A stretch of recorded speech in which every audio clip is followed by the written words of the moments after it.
And welcome to Dr. GT. This is my very first gaming YouTube video. I figured I would start it with a game that I absolutely love. Played this so many times, and every time I absolutely submerge myself into this. So, welcome, Subnauticans, to Subnautica. Probably one of the greatest games more recently that I've played, and I really do love this game. The Unknown Worlds, guys, big thumbs up, 9.9 from me. The artwork in this game is just breathtaking, from the creatures to the biomes. Uh, just check it out, guys. You're going to love it. Obviously, as I'm sure you're all aware, this is a survival game with just breathtaking sceneries, to be honest. There are plenty of creatures around the game that you really don't want to come across. There is loads of storyline, but the storyline is not the dominant part of the game. It doesn't push you to just focus on the storyline. It is just an open world of survival. One of the unique things in this game is there are no weapons other than a knife. And only because a knife is not classified as a weapon, it's classified as a survival tool. But, you know, a brief rundown on the game. You're on a spaceship, you get into trouble. Everybody has to climb into their life pods because you're about to crash land into the planet. Now, this was my moment of, you get into a life pod, there's 2 seats, it's a 2-man life pod. Now, in all reality, come on, guys, if any of us lot were in this situation, you would have grabbed the next nearest person to you and stuck them in the life pod with you, without a doubt. My only grudge against the game is they could have used this opportunity to make this a 2-man game, and it would have been so much more fun playing this game with another person. Yet, you know, they chose to take the approach of, you are the most selfish person on the ship because you saved nobody. And you end up in a life pod on your own, on an island that's desolate, and, well, on a sea world that's desolate, and no one with you. I'm going to go into the actual gameplay itself. I'm going to skip through the storyline, mostly because if you haven't played this before, then watch the storyline yourself.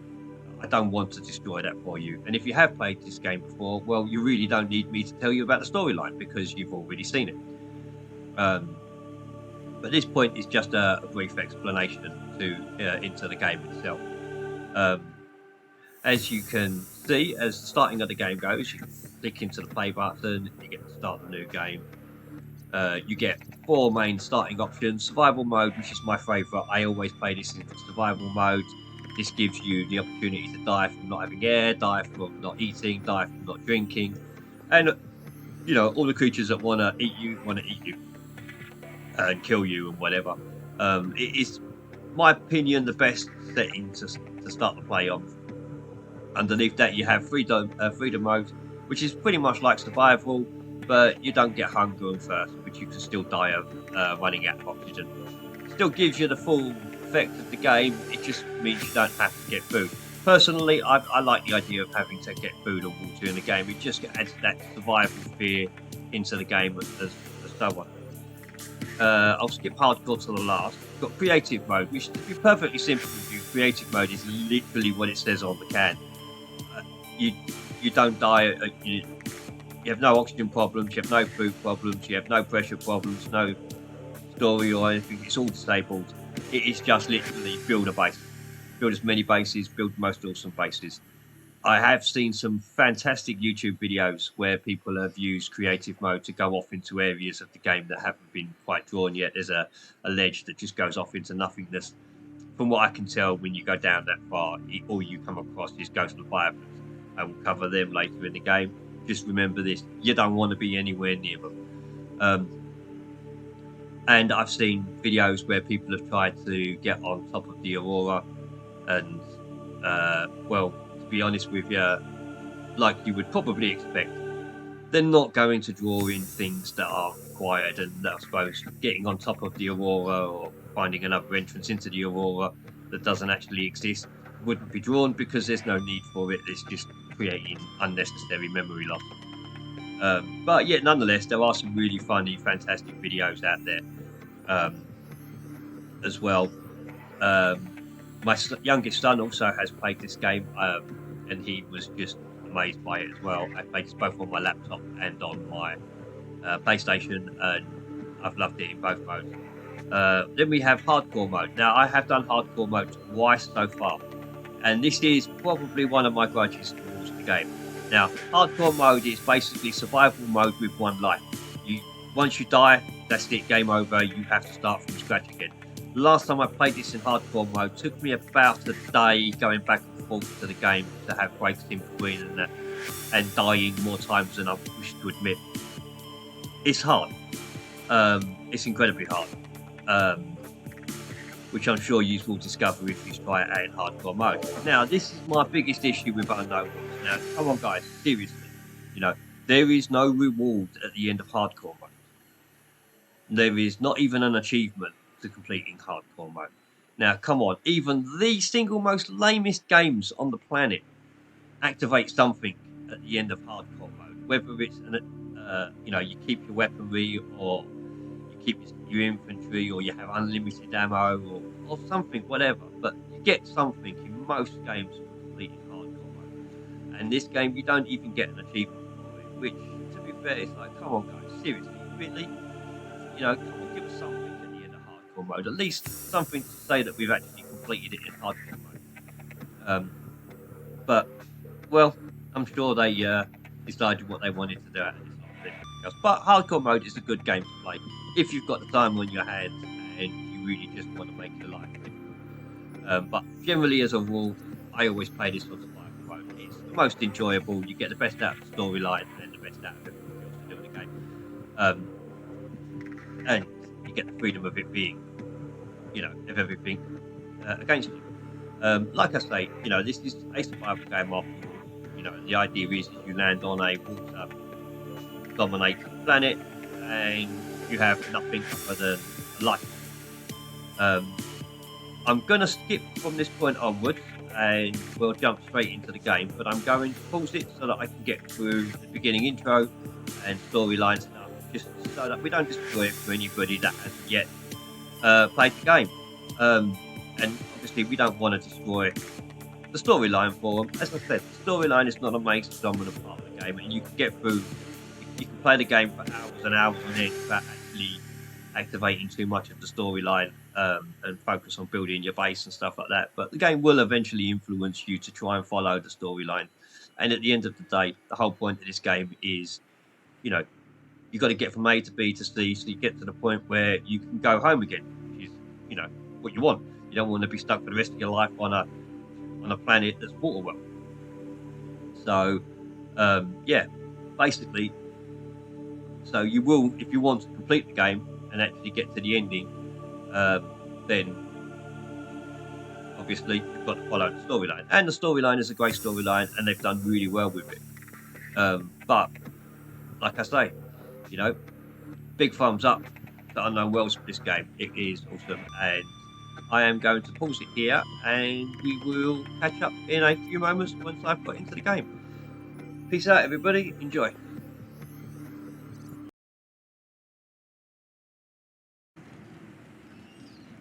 And here we're back. What can I say? We've got into the game. I've skipped through the opening intros. When we landed in the pod, there was fire, and you need to pick up the fire extinguisher and put it out. I haven't got to that part of the game yet. I skipped all that lot. You have the power supply base here for the ship, which you need to make a repair toolkit, which you don't have. And there's a radio over there that is also damaged that will need repairing as well, which you need the repair toolkit, which means you need to get some supplies.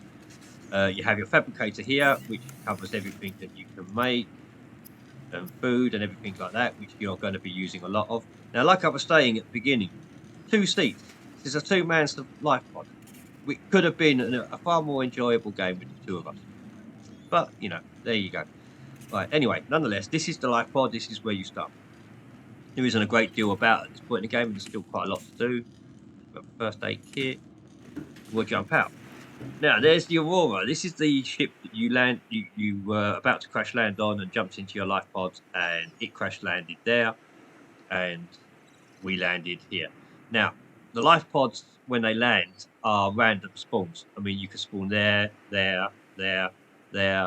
there, and so on and so on. Every life pod is a random spawn. Now, so what we do is, so if we see it from this angle here, you've got this shell here which has two parts poking out, and they're both sideways facing entrances into the. It's like a shell, basically. And then you get this shell here, which is an upwards facing hole. Now, this one here is the one we're going to use during my videos, and we will make this shell 0 point in the game. Because the life pods are random spawns, it would be very difficult to give you reasonably accurate locations to where things are. So what I will do is make that shell, the upwards facing shell, the 0 point. As far as I'm aware, I do believe it is the closest one to the Aurora, just to help you out finding it a little bit more. Now, if you see in the bottom left-hand corner of the screen, you've got your health bar, your food bar, your water bar, and your oxygen bar. Obviously, you're underwater, so, we're not mermaids, so we need to swim. Jumping into our infantry box, as you can see, you have an area here that is full of things that you will be making during the game that will help you prolong your life and everything else. And I do have a general philosophy of, with the bag, I try not to enter, get back to base with an empty bag. So, in all fairness, let's move on. Now, oh yeah, in this area. Now, you've got a few bits and pieces. We're only mostly after resources. There's a little. The only real thing is, I would say, is try and stay reasonably close to the life pod, because really at this point, there's no point you going too deep. You won't make it back to the surface, and you want to. Everything you need to start the game off is here, because obviously you need food for fish, fish for food, fish for water. You need resources, limestone, and all of that lot to start making things. And there's some reeds over in the distance that have some stuff that you can make silicone rubber and things like that. Now, only real thing we've got around here is stalkerfish and crashfish. These guys, the stalkerfish, you find them mostly in the reeds. They do drop a tooth or two every now and then, which really does help with some of the resources that you're going to be needing in the game. And they give you a little nip from time to time. They don't do a great deal of damage, but they're pretty cool, actually, to be truthful with you. And these ones here, which is the crashfish, which, to be honest, I really do find quite annoying. They have cave sulfur in their little cocoons when you're going into caves and stuff. And once you go near them, they literally chase you, and they're like suicidal fish. They blow up, causing you some damage. Too many of them, and you will be dead. But unfortunately, you need to get them out of their the little pods, just so that you can get the cave sulfur that's hiding behind them, which is something we are going to be needing quite early in this game as well to help make some of the resources. At the moment, we're mostly just going to be after general basic fish, bladderfish, and stuff like that, limestone to get copper, titanium, and things like that. Now, let's get moving. Jump in. Now, these things here are mushrooms that you will be needing these for things like the batteries and stuff. Really, no point filling your bag up with them because they're just everywhere, especially at the starting point. There is a great little cave. Let me just get my bearings. Somewhere over here, I think. Must be over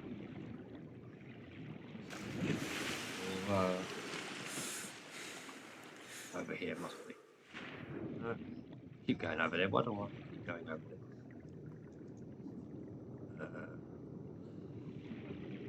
There is a nice little cave around here somewhere that's got a big shell entrance. See these guys? Look at these. These are fantastic. They're like big cows to see. They're awesome looking, but you kind of need to keep a little bit of distance from them because they just laugh at you, and then they jettison these green pods out of the back of them, which is poisonous, and it won't kill you instantly, but it will sort of damage your health over a period of time. Do without at this point in the game. It's scrap metal, obviously. It's as obvious as it says. It's there for titanium and stuff like that, and that kind of situation. Like I say, you want to try and no point going towards the Aurora just yet in this game. It's far too early. there's stuff in the Aurora ship that you've got to do and places you need to open up. So you kind of need the weaponry that goes with it as well, which is yeah. So be honest with you, it's probably not worth going to the Aurora too soon. Only because it's just pointless. There's too much to do in there at the beginning of the game.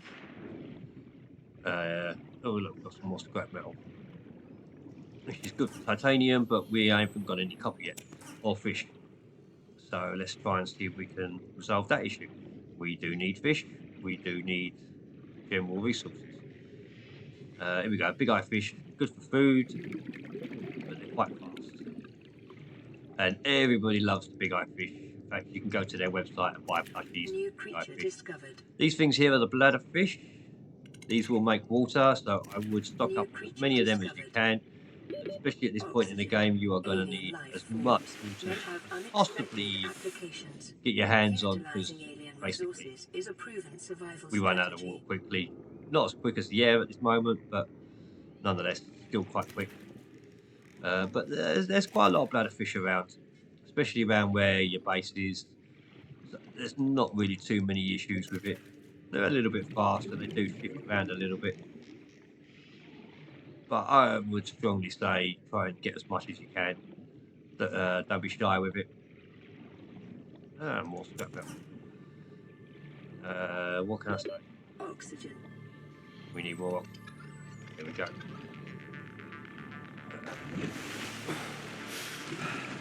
You will, as you go around, you will see these little crates, and they normally have something in them. When you get to the point where you've got a scanner, you can scan the crates, and they will give you technology that you don't have, which is kind of handy because then it will help build your inventory of things. I'm quickly swimming over to these weeks just to keep you updated, because these little yellow glowing pods will help you make silicone rubber, something you're going to need at the beginning of the game. Worth grabbing a couple of them just to have in your bag. It will help in the long run. Life on this planet grows in unusually distinct and diverse still trying to find this cave. Further study probably should have marked it before I had got anywhere in the game. But sometimes it's nice to just play the life and play it alone. Unfortunately, when it's dark, it does get a bit harder to see. And one of the things you're going to need is a torch. Obviously, you're going to want to see where you are, what you're doing, where you're going, and all of that. But I found my little shell, or this little shell here. What I will do is I will go up and get some oxygen. I would like to wait until it's light, but I don't know whether the food supply is going to be right. Anyway, here you will find plenty of limestone. There is loads in this cave. It's so worth doing. You get a few bladder fish around here. It's almost like it was designed for you to sort of start playing the game. Which it probably was. You get plenty of quartz here, which is a resource you're going to need ample supply of, especially if you're like me. When you're building your base, you like glass windows all over your base, so it's well worth the search.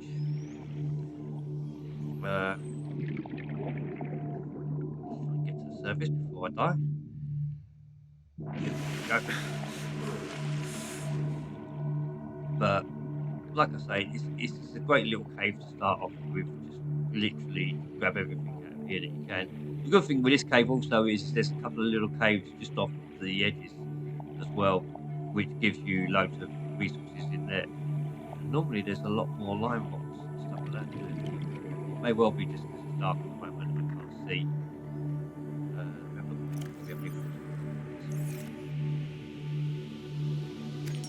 But like I say, here your main predator here for you is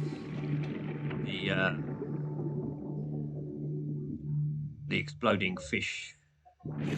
detecting increased local radiation levels. which is the crash fish. Trend is consistent This guy with here. damage to the Aurora's drive core sustained during planet fall. You normally see him inside one of the caves, inside the cave, inside the shell. Try and find. It's a bit dark, so it's not letting me see much. It's in here somewhere. There's one up there. There we go. One of the caves. Sometimes you find one around this central thing. You've got the next level up box here, sandstone.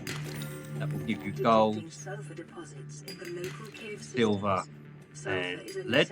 Component of the repair tool. Silver paste Better get out and get some oxygen. an essential component of many habitat modules.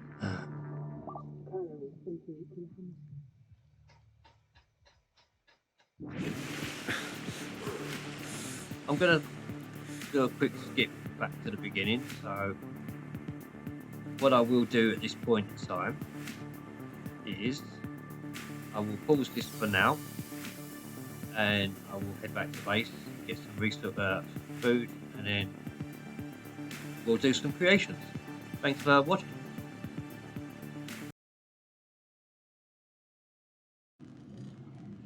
Welcome back again. Now we're back at base. I've got a few bits of resources. I figured I would cover this ground with you. This is where we start to use the fabricator. You can see the fabricator is all numbered up, things I need to do, things I can make, silicone rubber, the titanium. Now the scrap metal, obviously we needed titanium for, so we can start getting some of that on the go, which is a good start. Nice amount of titanium for us, which is always handy. We're going to need some silicone rubber for some of the equipment, as well as your fins and stuff.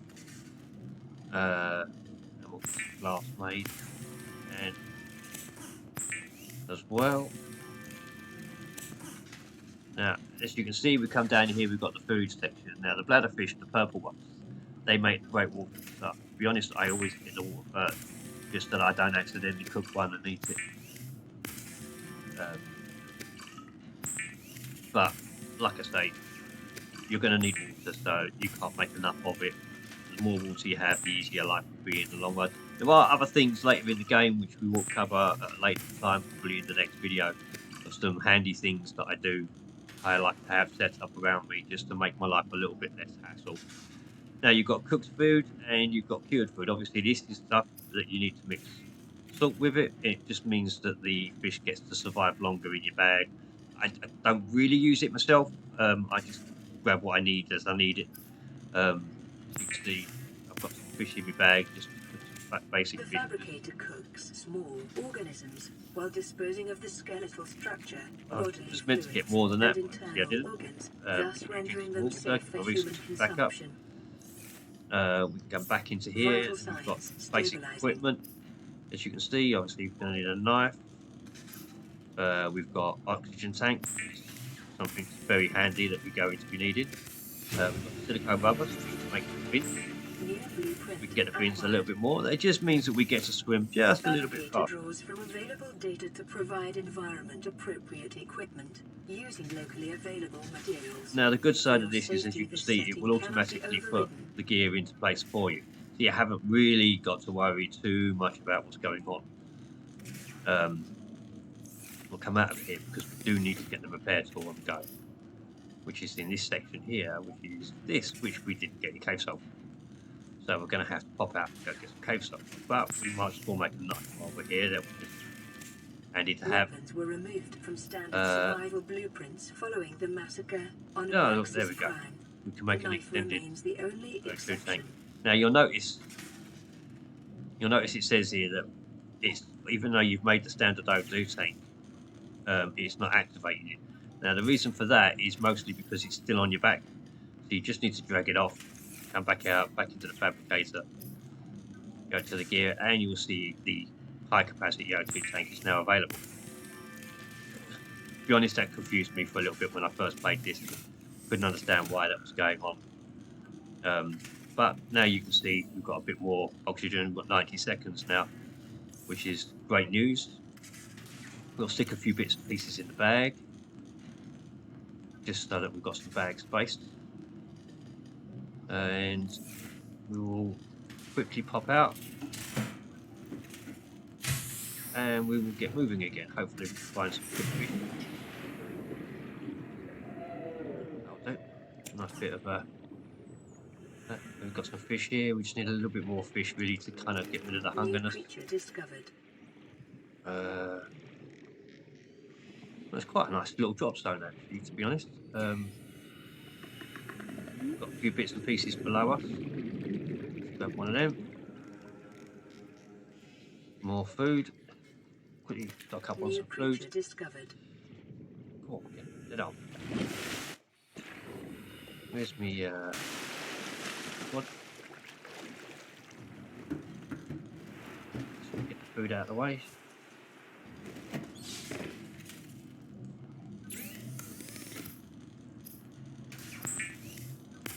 But yeah, as I was saying anyway, there's a couple of islands on here. When I jump back up top again, I'll quickly point out where they are.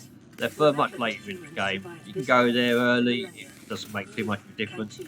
There's not much going on there. You'll find it easier at a later stage when you've got some weaponry and stuff, which will help. Now, the little cave I was at is where's the Aurora? There's the Aurora. I'm sure where's the ladder? There's a ladder. I'm sure roughly in that direction where I went last time. The cave we were looking for, which we might as well head back to, because we've got to get into some caves. So we might be able to get to it. Here, oh, there's a couple of them. Quick. Oh, they just snapped. But there we go. There's their little pods. More water. These are the little pods we're looking for. See, these will have cave sulfur in them, as you can see. Thankfully enough, we've got a couple of them, which is nice. A little look around. We're going to need some of these. We're going to need a couple of batteries. I'd say let's grab 4. And we'll just have a quick scan around, see if we can find some copper, because we will need more copper. And we're at our little cave again. Here we go. Look, see, there's loads of little ones. Get as much of these as you can while we're out on the go. You will need these to make roast meat. Oh, where did that go? Give me back my copper.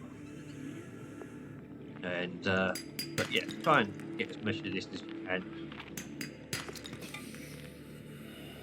It will be of big benefit, and as you can tell, we're not dying so quickly now. We've actually got some decent amount of oxygen, and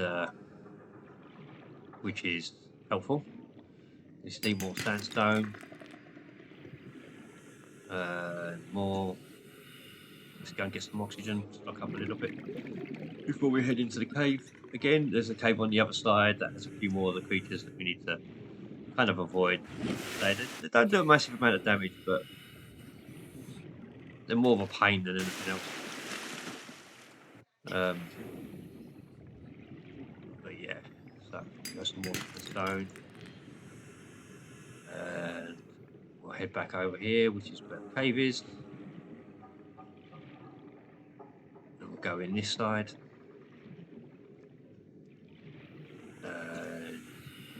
There's a couple of them down here as well. That you see them just there. Popped out.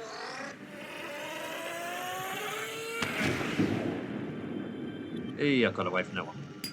Sandstone. And there's his pal. He's pretty quick, got me.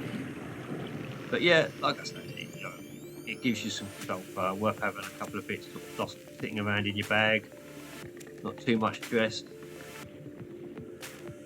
And it's just a case now of just looking around. Have we got any copper? Yeah, we've got some copper. Cool. Right. Let's head back to base. Yeah, be careful when you're cave diving, because sometimes you can kind of get a bit lost and stuck, and the last thing you want to do is die. Look at these guys, they are so beautiful. But like I say, you want to kind of avoid them a little bit. just for the sake of you don't really want to get caught up in their little green poison stacks. And yeah, so we'll scoot back to base. We're only a few seconds away, and off we go. But like I say, at this point in time, we should have materials to make.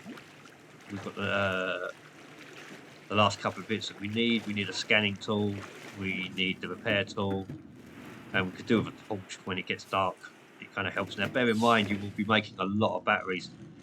Unfortunately, with batteries, they really don't last very long. So you will be making loads of them. You'll find a load as well. There's loads of crates around the place, especially when you go to the Aurora. There's loads there as well.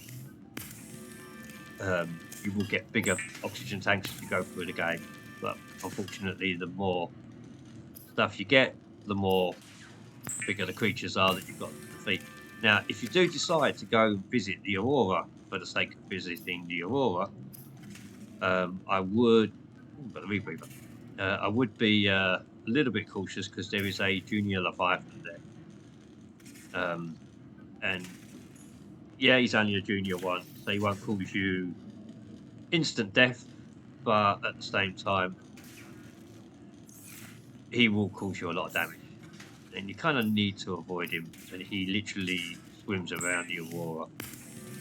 I've got a scanning tool.